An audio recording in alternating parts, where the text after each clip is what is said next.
Hello. तसं तर आमचं खाटूश्यामला जायचं आणि जयपूरला जायचं असं काहीच प्लॅन नव्हतं. सगळ्यांचं अचानकच ठरलं आणि अवघ्या 2 तासात आम्ही रेडी झालो की जायचं म्हणून. लगेच इकडे आवरून वगैरे घेतलं. घरातली पण कामं आवरायची होती. पटकन बॅग वगैरे पॅक केलं. सगळं आवरून घेतलं. जेवण वगैरे केलं आणि रात्री ट्रॅव्हल्समध्ये बसून सकाळी इकडे पोहोचलो खाटूश्यामला. मग तिकडे पोहोचल्यावर पहिल्यांदा थोडंसं नाश्ता वगैरे केला आणि नंतर रूम शोधत शोधत इकडे आलो. मग रूमवर आल्यावर थोडंसं आराम केला आणि नंतर पटकन आंघोळ वगैरे करून सगळेजण रेडी झालो मंदिरात जाण्यासाठी. आणि मंदिरात जाताना तिथं खूप सारे दुकानं आहेत. तर तिकडून गुलाब, अत्तर, मोरपीस वगैरे सगळेजण घेतात आणि असं झेंडे पण घेतात.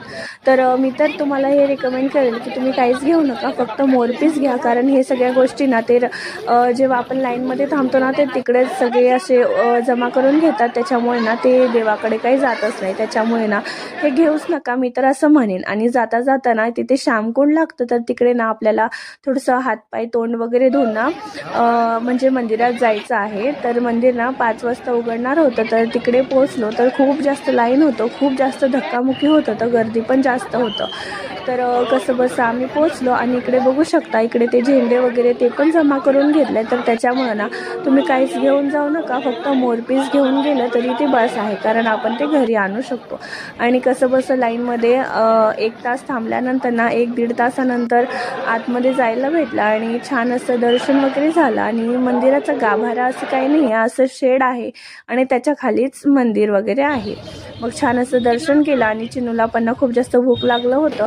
पण जवळपास असं काहीच बाजार वगैरे नव्हतं. त्याच्यामुळे खूप लांब जाऊन केळी वगैरे घेतलो, त्याला खाऊ घातलं आणि आम्ही पण थोडंसं नाश्ता करून रूमवर आलो आणि थोडंसं फ्रेश वगैरे झालं. चिनूला खाऊ घातलं, त्याला झोपवलं आणि आम्ही जेवण करायला बाहेर आलो. मस्त जेवण वगैरे केलं आणि तिथंच छोटंसं मंदिर होतं खाटूश्यामचंच. मग तिकडे थोडेसे फोटोज काढले आणि असं संपवलं आमचं डे 1 ऑफ ट्रिप. तर भेटूया आता उद्याच्या व्लॉगमध्ये. हा व्लॉग कसा वाटला नक्कीच मला कमेंट करा आणि फॉलो करायला विसरू नका.